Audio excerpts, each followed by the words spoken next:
আসসালামু আলাইকুম প্রিয় শিক্ষার্থী বন্ধুরা, আজ আমি ক্লাস 9-10 এসএসসি এর জন্য অ্যাপ্রোপ্রিয়েট প্রিপোজিশন গ্যাপ ফিলিং সম্পর্কে আলোচনা করব।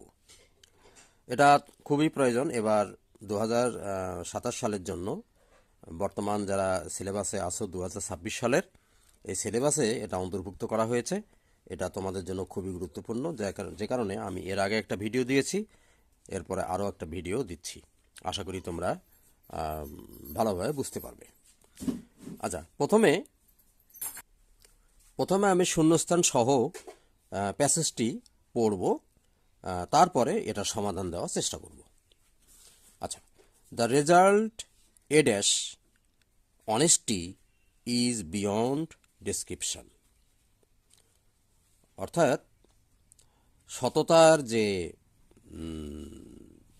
ফলাফল, এটা বর্ণনাতীত। বিয়ন্ড ডেসক্রিপশন মানে বর্ণনাতীত। It result B dash peace. It results B dash peace. এর ফলাফল হলো শান্তি। অন দি আদার হ্যান্ড, অন্যদিকে, misery results C dash vice. অন্যদিকে যে ব্যথা, বেদনা, দুঃখ, কষ্ট, যার ফল হলো অন্যায় বা পাপ। So we should abstain D dash evil deeds. কাজে আমাদের উচিত বিরত থাকা মন্দ কাজ থেকে। এভিল ডিডস ব্রিং ই ড্যাশ রুইন। এখানে ব্রিং এর পর একটা প্রিপোজিশন বসবে। তাহলে আমরা এবারে এটা বসানোর চেষ্টা করি, তারপরে আমি বুঝিয়ে বলবো। The result A dash honesty is beyond description. The result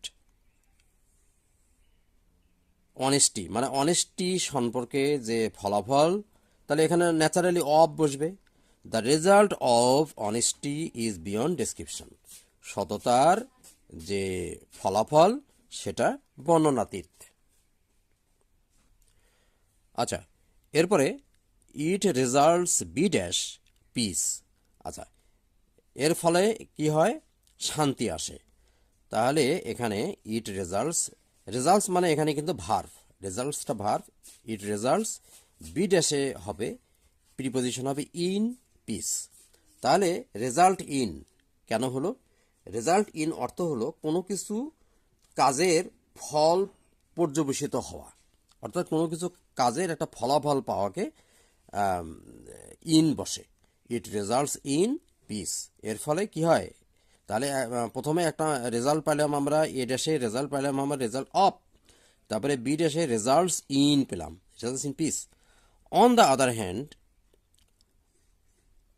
মেজারি result C dash vice.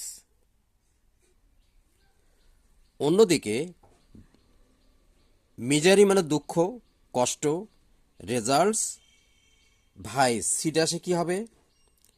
Results from vice. তাহলে ফ্রম হবে কেন? ওই যে রেজাল্ট ফ্রম, কোনো কিছু থেকে ফলাফল আসা, এটাকে রেজাল্ট ফ্রম বলে। তোমরা অ্যাপ্রোপ্রিয়েট প্রিপোজিশন পড়লে বুঝতে পারবে রেজাল্ট ফ্রম কি। তাহলে রেজাল্ট ফ্রম ভাইস অর্থাৎ মন্দ কাজ থেকে, পাপ থেকে দুঃখ আসে। তাহলে সিতে রেজাল্ট ফ্রম হলো। তাহলে দেখো এখানে একটা এই প্যাসেজে মজার একটা ব্যাপার হলো, এ ড্যাশে হলো রেজাল্ট অফ, তারপরে বি ড্যাশে হলো রেজাল্টস ইন, সি ড্যাশে হলো রেজাল্টস ফ্রম। তাহলে এই পার্থক্যটা তোমাদের বুঝতে হবে। So we should abstain D dash evil deeds. Abstain মানে বিরত থাকা। তাহলে অ্যাবস্টেইন ফ্রম, আসলে বিরত থাকার অর্থ হলো অ্যাবস্টেইন পর ফ্রম। তাহলে অ্যাপ্রোপ্রিয়েট প্রিপোজিশন পড়লে বুঝতে পারবে অ্যাবস্টেইন ফ্রম আছে। তাহলে so we should abstain from, তাহলে ডি ড্যাশে হবে অ্যাবস্টেইন, ডি ড্যাশে হবে ফ্রম এভিল ডিডস। মন্দ কাজ থেকে আমাদের বিরত থাকা উচিত। এভিল ডিডস ব্রিং ই ড্যাশ রুইন। তাহলে এখানে ব্রিং অ্যাবাউট হবে। ব্রিং অ্যাবাউট কেন হবে? ব্রিং অ্যাবাউট মানে নিয়ে আসা। বয়ে আনা, কোনো কিছুর কারণ ঘটা, তখন এটাকে ব্রিং অ্যাবাউট বলা হয়। তাহলে তোমরা নিশ্চয়ই বুঝতে পারছো অ্যাপ্রোপ্রিয়েট প্রিপোজিশন এখানে যেটা ব্যবহার করা হয়েছে সেটা সম্পর্কে তোমরা বুঝতে পেরেছো। তো আজ এ পর্যন্তই। ধন্যবাদ। খোদা হাফিজ।